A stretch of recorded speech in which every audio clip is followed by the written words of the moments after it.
Mahalaya professor Rabindranath বিশ্বাস। সনাতন ধর্ম অনেক প্রাচীন বলেই সম্ভবত এই সমগ্র সত্তায় এত বৈচিত্র্য, এত বৈভব। এখানে যেমন রয়েছে অদ্বিতীয় নিরাকার ব্রহ্মের তপস্যা, আবার তেমন রয়েছে সাকার লৌকিক দেবদেবীর পূজা।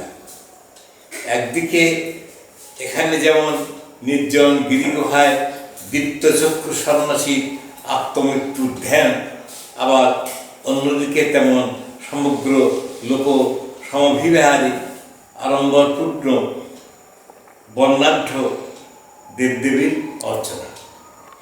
সনাতন ধর্ম এই ব্যাপক বৈচিত্র্যকে কখনোই পরিহার করেনি, বরং মূল দর্শনের সাথে অভিন্ন হিসাবে মূল্যায়িত করেছে। কেননা ছাদে উঠতে গেলে সিঁড়ি দিয়ে উঠতে হয়, কিন্তু ছাদে উঠে গেলে সিঁড়ির প্রয়োজন ফুরিয়ে যায়। তাই বলে সিঁড়ি ভেঙে ফেলা ঠিক নয়, কারণ যারা নিচেই আছে তাদের ঊর্ধ্বগমনের অবলম্বন যে সিঁড়ি। তাই সনাতন ধর্ম প্রাগদ্য যুগ থেকে একাল পর্যন্ত এবং নিরাকার থেকে সাকার পর্যন্ত বিভিন্ন সময় ও স্তরে কোনো কিছুই একেবারে বাদ দেয়নি, বরং ইতিহাসের নিদর্শন ও সিঁড়িস্বরূপ শ্রদ্ধার সাথে টিকিয়ে রেখেছে। বিভিন্ন সময় ও স্তরে এইসব সাধন পদ্ধতির মধ্যে দুটি দিক লক্ষণীয়। তার একটি আনুষ্ঠানিক, অপরটি তাত্ত্বিক। অনেকটা ফুল ও ফলের মতো সমগ্র গাছের প্রকাশ ঘটে ফুলে, আর পরিণতি ও সার্থকতা ঘটে ফলে। ঠিক তেমনই তত্ত্বের বিকাশ অনুষ্ঠানে, আর অনুষ্ঠানের সার উপলব্ধি হয় তত্ত্বে। কেননা দর্শনীয় হয় অনুষ্ঠান বা আচরণে। এখানে ধনাঢ্য ও বর্ণাঢ্য দুর্গাপূজার আলোচনায় না, যে দুর্গাপূজার যে পদসঞ্চার শুরু হয় মহালয়া থেকে, সেই মহালয়ার আধ্যাত্মিক দিকটি আমি তুলে ধরতে চাই।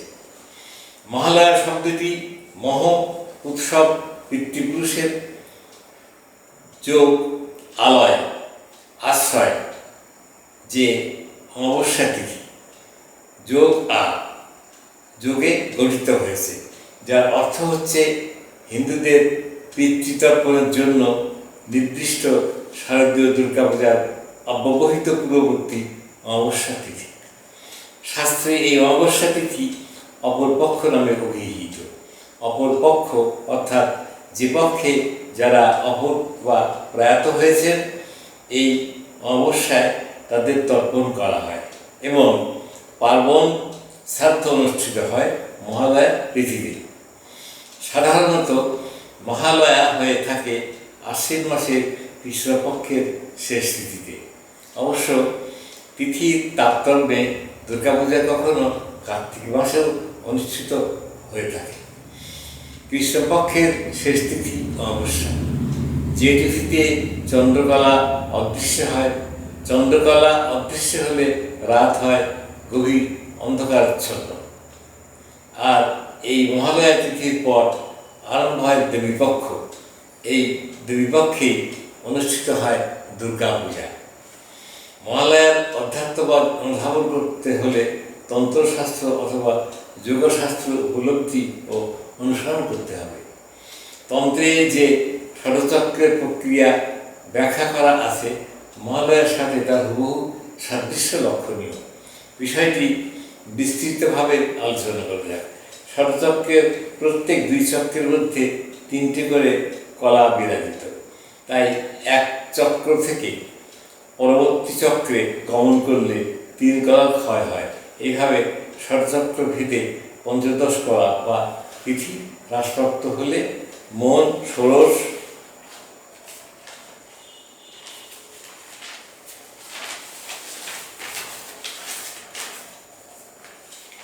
কলায় প্রবেশ করে এবং তিথি বা কলা শূন্য হয়। এই অবস্থাকে অতিথি বলে। অতিথি শব্দের যে ব্যাখ্যা অভিধানে আছে, যে কোনো তিথিতে যার আগমন ঘটে অথবা যে এক তিথিকাল পর্যন্ত অপেক্ষা করে না তাকে অতিথি বলে। এই ব্যাখ্যা সাধারণ। অতিথি শব্দের প্রকৃত অর্থ তিথি বা কলাশূন্য অবস্থা। চন্দ্র ও মন উভয়ই 16 কলা সম্পন্ন। এই 16 কলা 15 কলা বা তিথি শরৎচক্রের প্রথম চক্র মূলধার থেকে আজ্ঞাচক্র পর্যন্ত বিরাজিত। 16 কলায় এসে চন্দ্র বা মন কলা বা তিথি শূন্য হয়, তখন জীবাত্মা পরমাত্মা বিলীন হয়। শরৎচক্রের প্রথম চক্র মূলাধার। মূলাধার অর্থ মূল কারণ বা প্রধান আশ্রয়। সুষুম্নার মূল এবং কুণ্ডলিনী শক্তির আধার বলে এই চক্রটি মূলাধার নামে অভিহিত। এই চক্রটি মেরুদণ্ডের নিম্নে প্রায় পায়ু ও লিঙ্গের মধ্যবর্তী 2 অঙ্গুলি পরিমিত স্থানে অবস্থিত। এখানে চতুর্দল পদ্মের অবস্থান। শরৎচক্রের দ্বিতীয় চক্র স্বাধিষ্ঠান। এখানে ষড়দল পদ্ম বিরাজিত। মন মূলাধার চক্র থেকে স্বাধিষ্ঠানে গমন করলে 3 কলা বা তিথি ক্ষয়প্রাপ্ত হয়। তৃতীয় চক্রের নাম মণিপুর। এটি নাভিমূলে অবস্থিত। এখানে কুলকুণ্ডলীর অবস্থান। সাপের মতো পেঁচিয়ে মুখটি নিচের দিকে রেখে কুণ্ডলিনী এখানে অবস্থান করে। মুখ নিচের দিকে থাকে বলে জীবের স্বাভাবিক গতি হয় নিচের দিকে। সাধন যোগে আঘাত করলে সর্প ঊর্ধ্বমুখী হয়।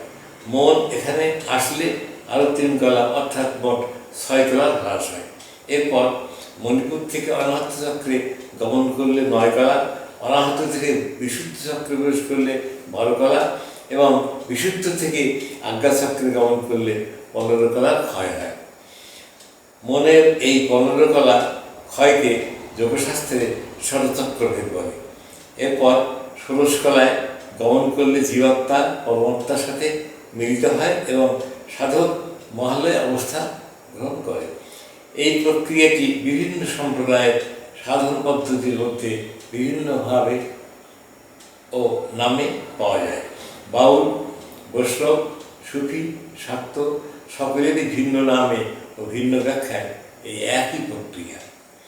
মহালয়ে অর্থাৎ মহতের আলয়ে সাধক তার অবস্থান করলে তার ভোগবৃত্তি শেষ হয় এবং সে তখন মহানন্দ লাভ করে। অতএব মহালয়া বলতে সচরাচর আমরা যে বাহ্যিক সাংস্কৃতিক অনুষ্ঠান বুঝি সেটি বাহ্যরূপ, প্রকৃতরূপ মহতের আলয়ে পৌঁছে নিত্যানন্দ লাভ।